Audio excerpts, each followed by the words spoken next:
connaître en infectiologie. En 25 minutes, si tu peux, Maxime. Oh bah je peux faire ultra rapide, hein, pas d'inquiétude. Merci, Maxime. Merci beaucoup Nadia et Didier. Moi j'adore écouter les histoires de Didier parce que on ressort toujours avec le frisson dans le dos, le sillon interfessier un peu moite et on se dit ça aurait pu m'arriver. Je suis en revanche toujours un petit peu estomaqué par les analyses des experts, notamment sur le versant infectiologique, et je vous invite à rejoindre le CIFU, à venir travailler avec nous pour essayer de faire changer un petit peu tous ces dogmes qui abîment quand même un petit peu les résultats de nos expertises, parce que quand on voit quand même qu'on est capable de dire à un chirurgien urologue qu'il a fait une faute parce que la CRP est passée de 20 à 90, il y a quand même peut-être un petit défaut d'analyse et d'interprétation des dossiers. Je rappelle que les patients qui rentrent hospitalisés aux urgences, c'est 50% de syndrome de réponse inflammatoire systémique, le fameux SRIS qu'on n'utilise plus. Un patient sur deux qui rentre aux urgences, il a déjà une CRP élevée. 80 à 90% des patients qui sont hospitalisés 7 jours ont un SRIS. Donc c'est un très mauvais moyen de savoir s'il y a une complication infectieuse sous-jacente ou quoi que ce soit. Mais malheureusement, comme l'ABU, comme le CBU, ça fait encore partie de trucs un petit peu catégoriques dans les expertises et il faut qu'on fasse changer ça. C'est pour ça que je vous invite à nous rejoindre. La parenthèse est terminée. Qui a lu les recommandations sur l'antibioprophylaxie au bloc opératoire datant de décembre 2023 ? Donc tout le monde n'a pas lu, donc je vais faire un petit point. Qui utilise du Monuril en antibioprophylaxie des biopsies par voie transrectale? Ok. Qui utilise des fluoroquinolones? Personne, c'est vrai. Vous avez raison, vous évitez de longues procédures et de longs coups de fil avec Didier Loger. Qui réalise des biopsies par voie transpérinéale? Ok, merci. Bon, pas de conflit d'intérêt, hormis celui d'avoir trempé moi aussi dans les recommandations sur l'antibioprophylaxie. On était 4, 3 autres urologues que vous connaissez, Franck Bruyère, un jeune urologue débutant, Pierre Arnaud qui est au CIFU et Steve Doisy, qu'on ne présente plus également. Donc, pourquoi je vous présente ça? Parce qu'il y a eu beaucoup de défiance vis-à-vis de ces recommandations qui changent pas mal de choses dans nos pratiques, qui cassent un petit peu certains dogmes et qui ont fait peur à certaines personnes. Et pour vous dire que la méthodologie qui a été utilisée, elle a été quand même relativement strong. C'est des recommandations SFAR, AFU, SPILF. Il y avait des microbiologistes, il y avait des radiologistes interventionnels, il y avait des urologues, des anesthésistes. Chaque spécialité avait son groupe dédié au sein des grandes recommandations SFAR, qui a changé toutes les recommandations pour toutes les spécialités. Malheureusement, il y a un peu de retard à la publication des référentiels, et c'est pour ça que je vais vous présenter un petit peu ici ça. La méthode GRADE, je vous passe rapidement les détails, mais c'est une méthode qui est extrêmement forte d'un point de vue méthodologique et qui permet de ne tenir compte que de la littérature de qualité, avec des questions bien précises. Donc vous voyez, à chaque fois, on crée nos algorithmes qui sont quand même un petit peu immangeables. On retrouvait de la littérature. La littérature était disséquée dans son intégralité. On se faisait des jolis tableaux comme ça, absolument illisibles, où on résumait chaque étude. Et tout ça, ça va être accessible. Et vous pourrez aller voir, si vraiment le cœur vous en dit, voir comment on établit des recommandations et tout le travail que ça représente. Et c'est pour ça que c'est toujours un petit peu difficile et vexant pour nous, quand on passe 2 ans sur ce type de travaux, que quelqu'un vienne nous dire, parce qu'il a eu un cas d'infection, c'est nul vos recommandations, ça ne sert à rien. Faut quand même prendre du recul là-dessus. Alors, ce n'est pas voilà, un avis personnel que je vous donne, mais c'est quand même, il y a des gens qui sont désignés experts dans ce domaine-là, qui vont aller disséquer la littérature, qui vont faire le travail que vous n'allez pas forcément faire, qui est un travail ingrat, qui n'est pas facile. Quand il en sort des recommandations, c'est quand même qu'on a pesé le pour et le contre. Ce n'est pas juste le desiderata de quelqu'un qui a dit « Ah oui, on pourrait faire ça ». Donc parfois, il y a des choses qui sont discutables. Et l'intérêt de cette méthode GRADE, c'est que justement, chaque recommandation est gradée et ça vous permet d'avoir une idée de la valeur scientifique de la littérature qui est utilisée pour faire cette recommandation. Donc on a l'honnêteté de dire parfois, bah oui, c'est un avis d'expert, mais on a aussi des recommandations qui se basent sur des études de haut niveau de preuve, et c'est le cas notamment sur les biopsies et le changement des quinolones vers le monuril, et je vais y revenir.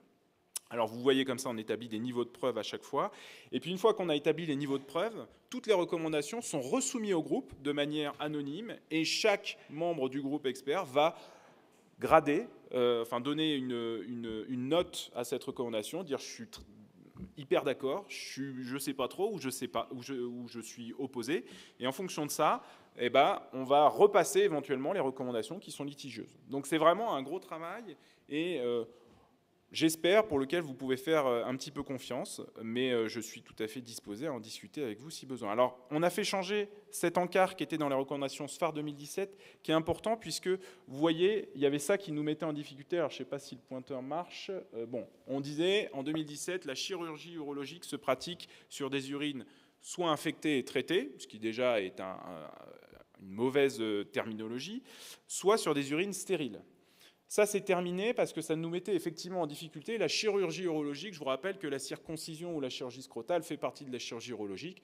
Il n'y a bien sûr pas besoin de CBU avant de réaliser une circoncision, on est bien d'accord? Personne ne fait de CBU avant circoncision? Non, merci.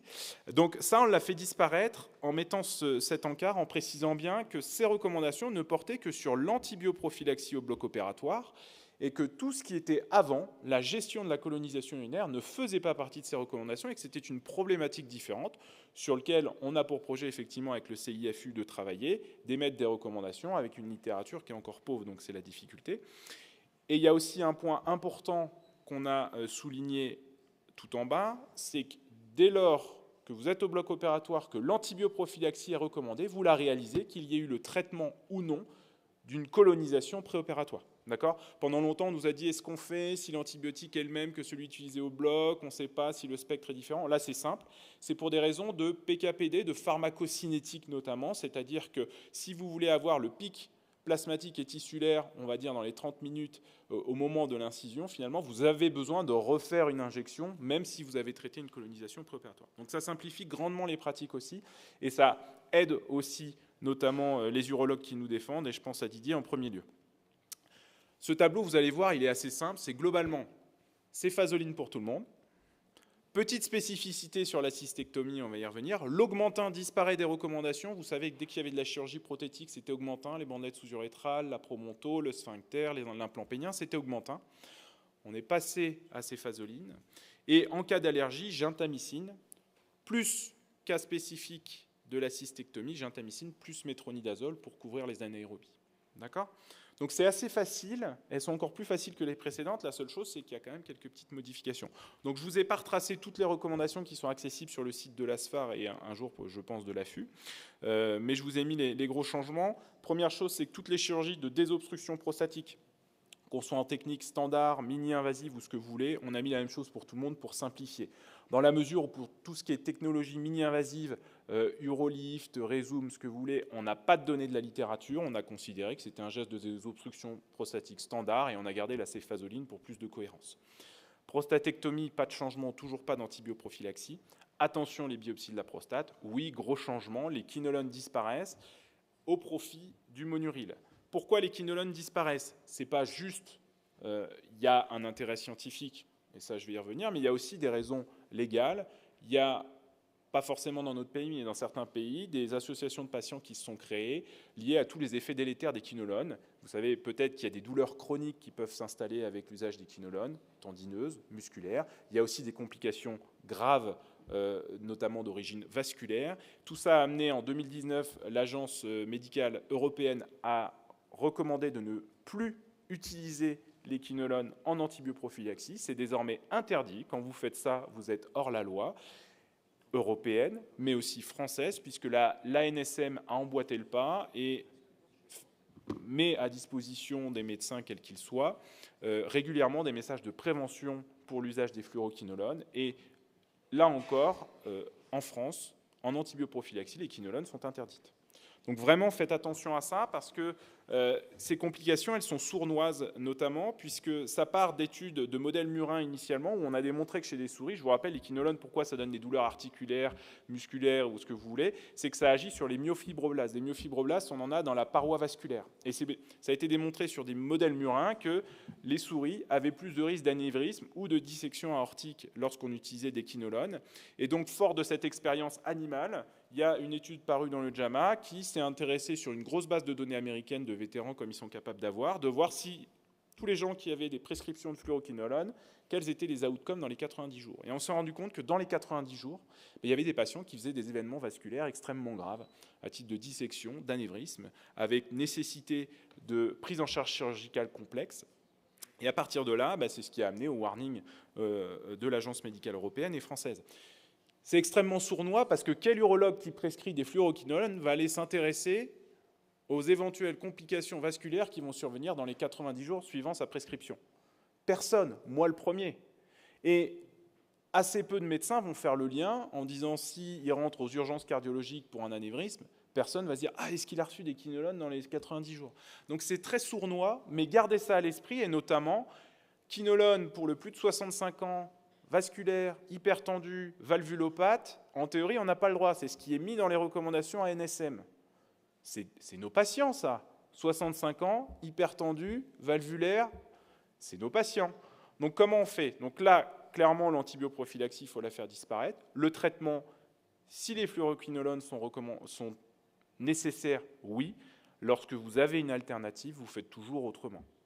D'accord? Le message simple des quinolones, lorsque vous avez une alternative, vous faites toujours autrement. Bon, ça, c'est encore les warnings de la NSM. Et pour vous dire pourquoi, en plus de ça, on a fait disparaître dans l'antibioprophylaxie des biopsies de la prostate, c'est qu'on a des études de haut niveau de preuve, des essais contrôlés randomisés et des méta-analyses qui nous montrent que le monuril, en plus de ne pas faire moins bien, aurait tendance même à faire mieux que les fluoroquinolones. C'est sur le schéma posologique où effectivement c'est probablement discutable parce qu'on n'a pas un schéma posologique unique dans les études qu'on a regardées. Il y en a qui donnent un sachet avant, un sachet après, 2 heures avant, 2 heures après, 24 heures après, 48 heures après, c'est pas très clair. Nous, on a appliqué le principe très franco-français de l'antibioprophylaxie, il faut que ce soit simple, moins de 24 heures, donc c'est un sachet 2 heures avant. Il y a eu pas mal de retours suite au changement de ces recommandations, avec des urologues affolés qui nous ont appelés, moi le premier, et j'ai essayé de comprendre un peu ce qui se passait. Avant d'incriminer immédiatement le changement de cette pratique et du monuril, regardez comment vous réalisez vos biopsies. Regardez si vous faites bien le lavement rectal bétadiné. Regardez si les gens qui travaillent autour de vous préparent le patient toujours de la même manière. Nos ibotes changent, nos internes changent. Donc tout ça, c'est des paramètres qui peuvent faire varier vos taux d'infection. Les Nantais ont sorti une série où ils se sont rendus compte que leurs infections post-biopsie de la prostate par voie transrectale étaient liées à la cassette sur laquelle on étale les biopsies qui était contaminée à Klebsiella. Donc il y a tous ces détails à aller chercher et il ne faut pas forcément aller immédiatement incriminer le changement de l'antibioprophylaxie. Il y a enfin une dernière vision à avoir qui est difficile à avoir quand on est médecin à l'échelon individuel, c'est la prise en charge globale de la population. Peut-être que le monuril fait un tout petit peu moins bien, et encore une fois de plus dans les études, ce n'est pas ce qui ressort, peut-être que ça fait peut-être moins bien que les quinolones, mais à l'échelle sociétale, c'est une diminution de la pression de sélection, c'est une diminution de l'antibiorésistance, et vous allez voir, à la fin de ce topo, je vais vous faire peur en vous parlant de l'antibiorésistance et du nombre de millions de morts que ça provoque dans le monde. Donc ce n'est pas négligeable cet effet-là, et il faut aussi prendre un petit peu de recul. Enfin, la dernière chose, je vous rappelle que dans les recommandations européennes, et les Françaises sont un peu plus timorées pour des raisons médico-légales, et ça s'entend, il est recommandé de passer à la voie transpérinéale, d'un point de vue infectieux. Voilà. Alors, est-ce qu'il faut tout changer? Est-ce que le transrectal doit disparaître? Ce n'est pas le débat du jour. Je ne pense pas, ce n'est pas le débat du jour néanmoins, mais en tout cas, quand vous avez la possibilité, faites du transpérinéal. L'étude française, un PHRC qui avait été validée en 2019, qui devait comparer quinolone versus monuril en essai contrôlé randomisé français, n'aura malheureusement pas lieu, puisque la NSM dit « mais vous n'avez plus le droit d'utiliser de quinolone en antibioprophylaxie ». Donc ce PHRC qui avait été financé va malheureusement tomber à l'eau. Donc voilà, message simple, un sachet de monuril 2 heures avant. Je vous invite à nous rejoindre justement suite au retour qu'on a eu de certains confrères. On voudrait réaliser une étude d'incidence des complications infectieuses après biopsie de la prostate par voie transrectale. Je vous invite à contacter l'AFU ou moi-même pour me dire si vous êtes intéressé. L'objectif, c'est tout simplement de voir, d'évaluer nos complications infectieuses après biopsie par voie transrectale, mais aussi périnéale. Je vous rappelle que le dernier taux d'incidence en France dans une étude de vraie vie, c'est Prosbiotat 2014, Frank Gruyère, Journal of, 2,8% de complications infectieuses après biopsie par voie transrectale.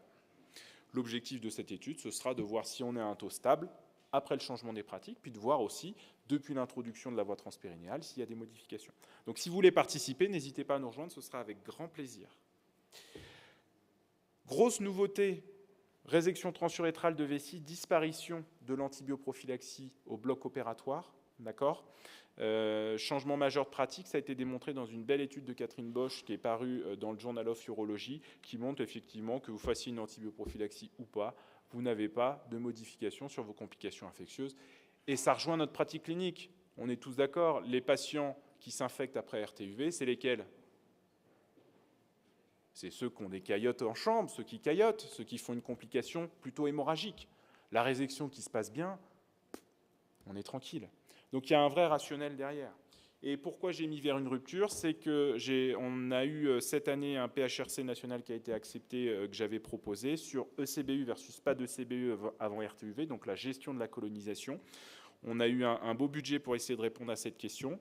J'en profite pour remercier les gens dans la salle qui ont accepté de participer. Merci beaucoup à vous. Résultat dans 3 ou 4 ans. Cure d'incontinence urinaire. Donc attention, là, cure d'incontinence urinaire, ça n'est pas sphincter urinaire artificiel, gros point noir de ces recommandations. Le sphincter urinaire artificiel n'apparaît pas, on l'a signalé à la SFAR. Malheureusement, il faudra qu'on le fasse a posteriori. Un petit peu compliqué politiquement, mais la cure d'incontinence urinaire, c'est la bandelette sous-urétrale. C'est le Birch, c'est ce que vous voulez. Voilà. Mais ce n'est pas le sphincter. Donc là, pas d'antibioprophylaxie pour les bandelettes. Injection de Botox non plus. Et puis, cure de prolapsus, donc promontofixation, on garde l'antibioprophylaxie. Cystectomie, gros changement. Je vous rappelle, avant, c'était augmentin. On est passé à la céfoxytine. La céfoxytine est une C2G. C'est une C2G un peu particulière qui garde une efficacité sur les BLSE. C'est la spécificité, c'est que ces patients-là, qui sont des patients lourds, comorbides, souvent hospitalisés, sont plus à risque de BLSE que les autres. Il y a une ouverture du tube digestif.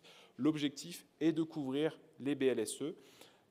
Avec la céfoxytine, on couvre également une partie des anaérobies qu'on peut retrouver des infections, ce qui vous explique que le métronidazole n'apparaisse pas ici en association à la céfoxytine.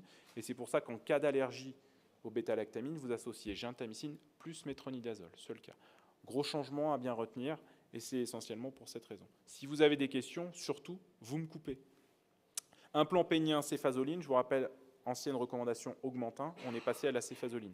Pour le sphincter, pour ceux qui posent la question, d'un point de vue médico-légal, et Didier nous le confirmera, je pense que les dernières recommandations font foi, c'est-à-dire qu'en théorie, il faut toujours utiliser de l'augmentin.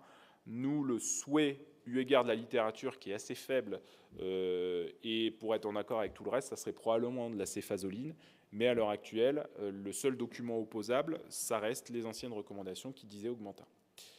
Et puis la LEC, pas d'antibioprophylaxie, s'il vous plaît. Je sais que le CBU apparaît dans les recommandations CLAFU. Je ne suis pas d'accord, mais bon, ça n'est pas le sujet. Alors, actualité scientifique, ce n'est pas du tout pour faire de l'autopromotion, c'est juste pour vous parler de ce gros sujet sur lequel je travaille beaucoup et on travaille beaucoup aussi, c'est la colonisation urinaire, parce que vous savez aussi bien que moi que tous nos patrons nous ont appris qu'il faut détruire toutes les bactéries qui existent devant nous. Fort de ma génération un peu nouvelle, bio-bobo écolo, je me suis dit on pouvait peut-être faire différemment. Et la réalité, c'est que ça ne repose strictement sur rien, une littérature de très mauvaise qualité, de comptoir, voire absente. Et l'idée, c'était déjà de cette étude de montrer tout simplement, sur une cohorte de patients d'urologie, donc on a 2389 patients, toute intervention confondue, puisque sur le rationnel, on s'est basé sur les recommandations de la SFAR de 2017 qui disaient toute chirurgie urologique. Donc on a inclus toutes les chirurgies urologiques. Donc vous avez de la résection, du rétéroscopie, de la prostatectomie, de la néphrectomie, de la bandelette, vous avez tout.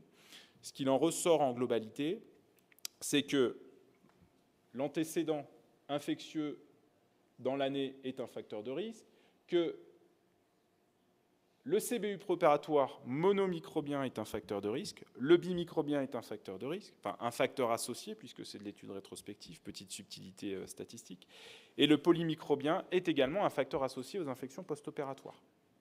Ce qui est intéressant et ce qui est probablement la chose la plus intéressante à remarquer, c'est ça, que l'antibiothérapie préopératoire préventive, l'antibiothérapie de couverture, ne ressort pas comme facteur protecteur. Alors, il est plutôt favorable, mais en tout cas, il n'est pas significatif.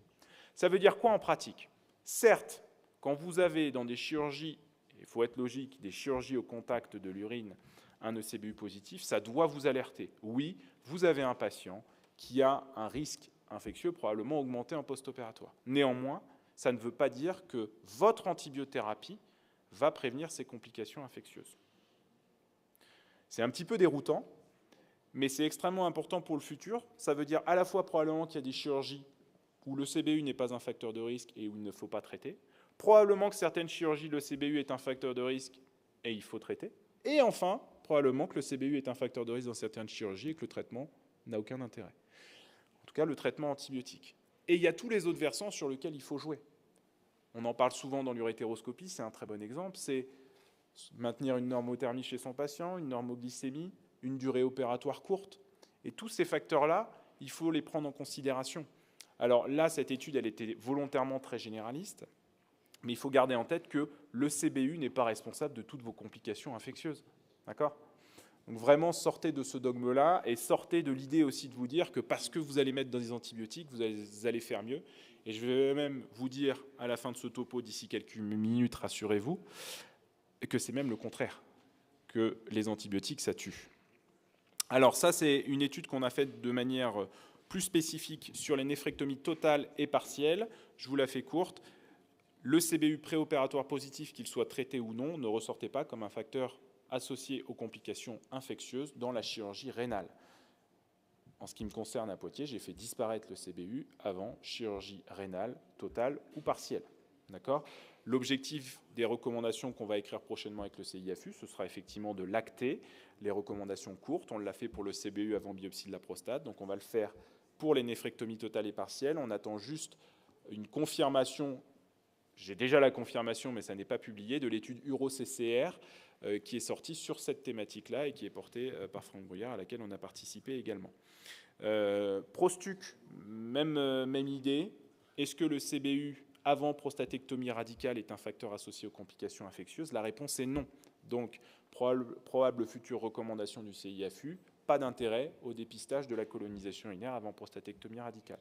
Tout ce que je vous dis, c'est très novateur. Ça n'est pas encore écrit. Ça n'est pas encore écrit. Donc, tant que ça n'est pas écrit, ça n'est pas écrit. Donc moi, je peux me permettre de le faire parce que effectivement, j'ai la casquette un petit peu expert, j'aime ça, et voilà. Après, d'un point de vue scientifique, si vous êtes capable de démontrer, et ça c'est important aussi, dans les expertises, vous n'avez pas de recommandation, mais vous avez une littérature scientifique qui vous permet de démontrer que l'art que vous avez exercé est en accord avec les bonnes pratiques, c'est aussi vrai. D'accord ? Là, on a de la littérature qui montre que le CBU n'est probablement pas un facteur associé. Vous n'avez aucune littérature qui vous montre que c'est un facteur de risque et qu'il faut traiter. Donc jusqu'à preuve du contraire, cette étude, elle fait foi. Malgré tous les biais et les incertitudes. Oui. Oui. Oui. Alors, BCG thérapie, on a beaucoup de données, et c'est les données de Harry R., qui est un New-Yorkais, qui a publié dès 2014 sur le sujet, qui plaît pas aux oncologistes, je ne sais pas pourquoi, parce qu'il fait toujours ses séries tout seul. Donc il dit oui, ben il fait ses séries tout seul. Bon, il a parfaitement démontré que quand on dépiste et qu'on traite la colonisation urinaire avant BCG thérapie, non seulement on ne diminue pas le risque infectieux, mais en plus de ça, sur la survie spécifique, vous avez des patients qui ont une moins bonne survie spécifique en lien avec votre cancer de la vessie que des patients qui n'ont pas d'antibiothérapie. Ce qui est assez logique, puisque vous traitez une colonisation, beaucoup d'urologues utilisent encore des quinolones. Les quinolones sont efficaces sur votre BCG, donc probablement que vous diminuez la réaction inflammatoire que vous essayez d'induire lorsque vous utilisez de la BCG thérapie. À titre personnel, je ne fais plus de CBU avant BCG thérapie, je ne fais plus de CBU avant mitomycine C. Toute la littérature qui est dans la mitomycine, il n'y a aucune littérature. La seule littérature qu'il y a, c'est dans les résumés caractéristiques produits. On vous dit faut écarter une infection urinaire en faisant une BU. Alors là, si vous voulez que je vous parle de la BU, je suis inarrêtable et on va pouvoir la brûler là devant les montagnes, ça va être hyper joli. Soit par un ECBU, puis ils vous disent la première fois, puis on ne sait pas. Il n'y a aucun registre publié à l'heure actuelle, ni aucune étude publiée qui statue sur les complications infectieuses après mitomycine C. C'est normal, il n'y en a pas. Avez-vous des infections après mitomycine C? C'est rarissime. Vous aurez probablement plus de nécrose de vessie ou de réaction urticarienne que de complications infectieuses. Le BCG, la difficulté, elle est clairement diagnostique. C'est qu'est-ce que c'est une infection après BCG thérapie? On a tous des patients qui ont une hyperactivité vésicale, c'est ce qu'on veut, on crée une réaction inflammatoire. Donc comment savoir si la symptomatologie qu'un patient nous rapporte est liée à la présence d'une bactériurie? C'est extrêmement difficile. Le recul. Attendez, quand vous ne savez pas, une infection, vous avez le temps. Quand vous avez un patient qui n'est pas en sepsis, donnez-vous quelques jours, vous voyez ce qui se passe. Un patient qui vient sans fièvre, qui dit « Ah, ça me brûle, je ne sais pas, c'est... Hein » Monsieur, je vous revois dans 2-3 jours. La dose qu'on devait faire demain, on la décale et on voit. Mais en tout cas, toute la littérature, notamment qui a été faite par AIR, démontre que non seulement ça n'améliore pas vos complications infectieuses, mais en plus, vous êtes moins bon sur le traitement de votre cancer de la vessie. Ne faites pas de CBU avant BCG. Et pas de fluoroquinolone. Mais vous n'avez pas le droit, puisque même l'antibioprophylaxie, qui est encore utilisée parfois, ne doit pas être utilisée. Vous savez, quand vous avez des réactions ou que vous ne savez pas trop, vous voulez limiter les effets indésirables, on donne les quinolones le jour de l'instillation. Ça, c'est écrit dans les recommandations, ça doit disparaître. Vous ne devez plus le faire. Dernière chose sur cette étude aussi qui vient d'être acceptée dans Minerva, qui va être publiée prochainement, durée de traitement de la colonisation. On a fait très simple, court ou long. Il y a des centres qui font 10 jours de traitement, 5 jours avant, 5 jours après, qui font 7 jours. On ne savait pas ce qu'il en était. Moi, je suis un adepte du court. Je le fais 2 jours avant et j'arrête. Je ne fais même plus de J0, de J+1, de J+2. Je n'ai pas plus de complications infectieuses que mes copains. Et je les regarde.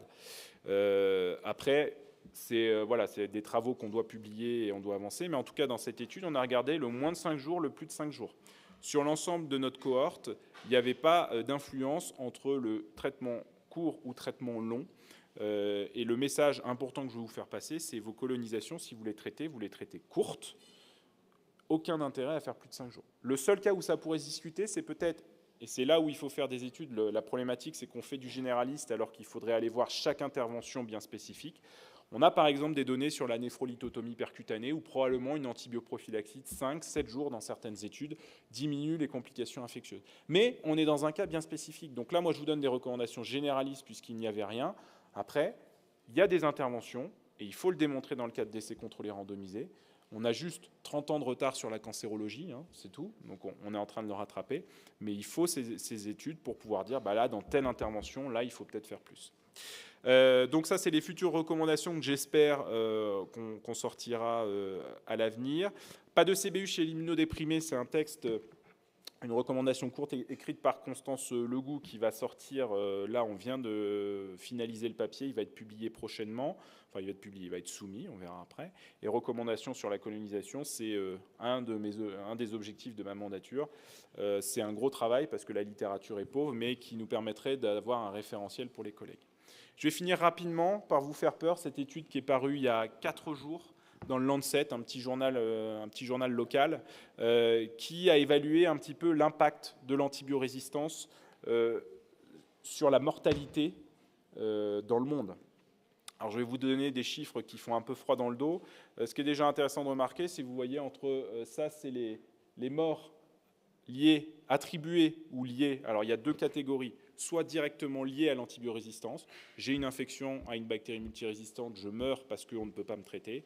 Et les décès liés à des bactéries multirésistantes qui sont mises en évidence. Exemple, je suis hospitalisé en réanimation pour un trauma, je fais une infection urinaire à BLSE, donc je finis par mourir d'autre chose, mais en tout cas, dans mon histoire, il y a une histoire d'antibiorésistance. Donc ils ont évalué ces 2 types de mortalité, puisque effectivement, l'antibiorésistance est un traceur finalement de l'histoire médicale que vous avez, mais que vous avez eue, et probablement que ça peut avoir un impact sur vos outcomes. C'est un peu l'idée de cette étude. Ce que vous voyez déjà, c'est qu'entre 1990 et 2021, on a beaucoup plus de morts, aussi bien directement qu'indirectement, liées à l'antibiorésistance, et notamment dans la population âgée, mais c'est logique, c'est la population qui est la plus médicalisée. A l'inverse, chez les enfants, on a une vraie amélioration, c'est-à-dire que les enfants meurent moins d'infections qu'en 1990, donc il n'y a pas que des points négatifs. Ça, vous voyez, c'était en 1990, l'antibiorésistance, globalement, ça concernait les pays d'Afrique. Donc, comme à chaque fois, quand c'est en Afrique, ça ne nous regarde pas, on ferme les yeux, voilà, c'est pas moi, c'est l'autre. Et puis, la différence, c'est qu'au contraire de nous, parfois on est un petit peu, effectivement, casanier, on reste dans notre pays, les bactéries, elles adorent voyager. Et elles ont assez rarement tendance à rester au même endroit. Et ça, vous voyez, c'est en 2021, vous voyez, l'Afrique, c'est déjà moins un problème. Et puis, on voit apparaître des pays... alors ça marche quand ça veut ce truc, mais bon c'est pas grave. On a des pays où on commence à avoir des problématiques un peu plus prégnantes. L'Asie du Sud-Est, la Russie, vous voyez en Amérique du Sud. Les pays du Nord restent assez préservés. Enfin vous voyez quand même le pourtour méditerranéen, il y a des pays assez dangereux, notamment la Grèce. Méfiez-vous, la Grèce c'est super joli, on a envie d'y aller. Mais quand vous partez en Grèce, vous revenez avec des bactéries multirésistantes, c'est sûr. vous avez effectivement le package feta, olive, BLSE, voire carbapénémase. Donc c'est joli, mais méfiez-vous. Vous voyez, en 2021, alors ils avaient sorti la même étude en 2019. En 2019, on avait 1,27 million de morts liés à l'antibiorésistance dans le monde. 1,27 million de morts. Quand je vous dis que l'antibiorésistance, ça tue, on n'a pas autant de morts du cancer de la prostate. Donc vraiment, méfiez-vous. On avait en 2021 1,14 million de morts. Pourquoi le Covid est passé par là? Les gens restaient chez eux, ils arrêtaient de s'échanger leurs bactéries. Il y a eu disparition de certains flux migratoires transitoirement, et c'est probablement pour ça qu'on a eu une diminution du nombre de morts par antibiorésistance. Et ça, c'est les projections pour 2050. Alors vous voyez, c'est déjà un peu moins bleu dans le nord. Et là, on est plutôt sur une projection d'1,91 million de morts en 2050 et 8,22 millions de morts associés à l'antibiorésistance. Donc c'est pas pour vous faire peur, un petit peu quand même, mais c'est pour vous dire, tous les antibiotiques qu'on prescrit tous les jours, y compris en disant « Oh, ça va être bien ». Non seulement il y a des moments où c'est inutile, on l'a vu sur la colonisation, vous n'améliorez pas les issues, les outcomes de vos patients, mais en plus de ça, vous contribuez à cette magnifique antibiorésistance et vous contribuez à faire rougir notre beau pays. Donc, vraiment mesurer et pondérer à chaque fois vos prescriptions antibiotiques, c'est loin d'être anodin. Alors, il y a quand même, et je vous montre ce truc qui est absolument imbitable et je vais avoir fini, mais c'est quand même pour vous montrer, notamment dans la case Europe, c'est la deuxième, Central Europe. Vous voyez, ça, c'est les bactéries les plus pourvoyeuses de morts liées à l'antibiorésistance. Colis résistant au fluoroquinolone. En urologie, c'est au mieux la patiente qu'on voit pour une pyélonéphrite premier épisode, on est à 8%. Dans nos patients d'urologie standard, on est plutôt à 30-40% pour les plus fragiles, plutôt 25% chez le standard. Donc vous voyez, vous avez presque un tiers de vos patients qui ont des colis résistants au quinolone. Méfiez-vous, c'est nos patients. Pareil, Klebsiella, donc, alors vous avez la Klebsiella résistante au quinolone. Il y a celle qu'on n'a pas encore trop en France, c'est celle résistante au carbapénème. On n'a pas encore trop dans notre pays. Rassurez-vous, ça va venir. Apprenez les nouvelles molécules antibiotiques. Donc, c'est pour vous dire que ce n'est pas si éloigné que ça et qu'un tiers, globalement, des morts qui sont liées à l'antibiorésistance en Europe, c'est des bactéries qu'on rencontre en urologie. Donc, vous serez forcément confronté à l'antibiorésistance et vous l'êtes déjà. Et vous l'êtes d'autant plus que vous voyez dans cette projection, c'est les patients âgés qui sont le plus soumis à cette antibiorésistance et ça augmente de manière exponentielle dans certaines régions. Vous voyez, là, en Afrique ou en Asie du Sud-Est, c'est un petit peu inquiétant. Pour finir, il y a quand même des points positifs, et c'est ma dernière diapo. En admettant que du jour au lendemain, il n'y ait plus d'infection à bactéries multirésistantes ou supposition moins, on va dire, enfin plus réaliste, c'est de dire on arrive à améliorer nos politiques de santé publique, on fait mieux, mais ce n'est pas encore parfait. On arriverait à économiser, je mets des guillemets, parce qu'on fait de la santé publique, donc on parle des patients de manière un petit peu différente, mais sur cette projection de dire on améliore juste la santé publique et nos prescriptions, on économiserait probablement 11 millions de morts sur la période 2035-2050. Si du jour au lendemain on faisait disparaître les infections à bactéries multirésistantes, on économiserait 92 millions de morts. Voilà, c'est des projections statistiques, mais c'est pour vous donner une idée. C'est pour ça qu'on vous embête à vous passer ces messages, parce qu'à l'échelle d'un urologue, oui, bon, on a un patient résistant tous les 4 matins, une fois par an, c'est un peu embêtant, on se gratte la tête, on appelle l'infectiologue et on dit ça arrive. À l'échelle du monde, en fait, ça a un vrai impact. Et ça a un impact qu'on ne peut pas contrôler parce que ces échanges de bactéries, on ne peut pas les freiner. On l'a vu avec le Covid, on a essayé de confiner le virus. Bon, le virus, il a fait 3 fois le tour de la planète sans passer par la case départ. Bref, le message positif, c'est que quand même, quand on améliore nos politiques de santé publique, on peut sauver les gens. Voilà, je vous remercie. Il y a plein d'autres nouveautés, mais je ne peux pas tout faire.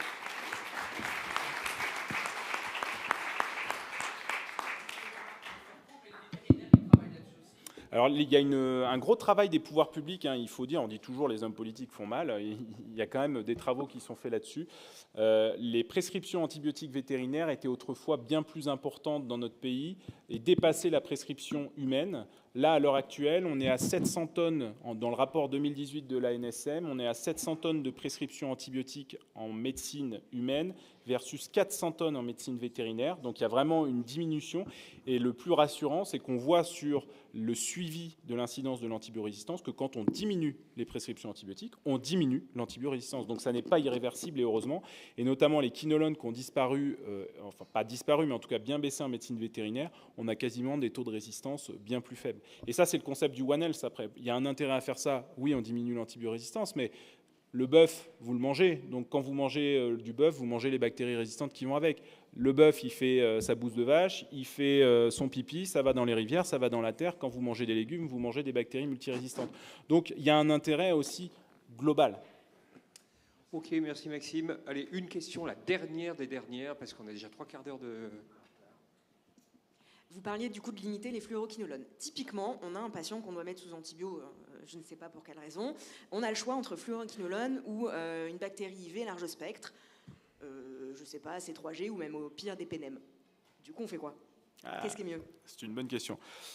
Je ne pense pas qu'il y ait de bonnes ou de mauvaises situations. Non, mais c'est difficile de répondre à cette question parce qu'en fait, c'est un malade, un instant, une bactérie, une situation. La question que vous pouvez vous poser, et c'est difficile parce que les recommandations nous disent c'est tant de jours. La question que vous pouvez vous poser tout simplement, c'est est-ce que je ne peux pas arrêter mes antibiotiques? Cas très simple. Pyélonéphrite aiguë obstructive, qu'on appelle souvent à tort pyélonéphrite aiguë obstructive parce qu'il y a des coliques néphrétiques fébriles, il y a des rétentions purulentes du haut appareil et probablement que ce n'est pas les mêmes maladies, ce n'est pas les mêmes évolutions. Bon, la réalité, c'est que la plupart des patients, vous les dérivez à H12, ils ont le sourire. À H24, ils vous disent quand est-ce que je me barre et vous êtes là à dire ah non mais j'attends le résultat de l'antibiogramme. Bon, vous attendez le résultat de l'antibiogramme, vous avez 48-72 heures de recul, s'il va bien, moi j'ai aucun scrupule maintenant à arrêter les antibiotiques ou à faire du très court, à faire du J4, du J5. Alors ouais, je suis hors reco, mais il faut avoir un petit peu de rationnel scientifique derrière, c'est que est-ce que votre patient, il va mourir une fois que vous l'avez dérivé? Non. On sait tous que ce qui sauve le patient, c'est notre JJ, hein, ce n'est pas les antibiotiques. Les antibiotiques, ils sont juste là pour calmer un peu le jeu. C'est la JJ qui va sauver le patient. Seul cas où on peut discuter, c'est vraiment le patient qui se retrouve en réa, mais c'est quand même rarissime. Donc, déjà raccourcir les traitements, et puis le choix entre PROS ou IV. Dans le cadre d'un traitement curatif, les quinolones restent utilisés, restent autorisés, mais faites court. Dans la pyélo, c'est 7 jours maximum un traitement de pyélo, quelle qu'elle soit. Je sais que le 10 jours apparaît encore. Dans la littérature scientifique, c'est démontré, c'est 5 à 7 jours, ça suffit. Donc, quinolone, vous pouvez, mais faites court, et sinon, voilà. Ok, je crois qu'il faut qu'on arrête. Même si je suis désolé. On est très fiers d'avoir des urologues qui s'intéressent à ce sujet, parce que je pense que c'est super important, alors que les anesthésistes en étaient saisis pendant des années, donc je pense que c'est bien.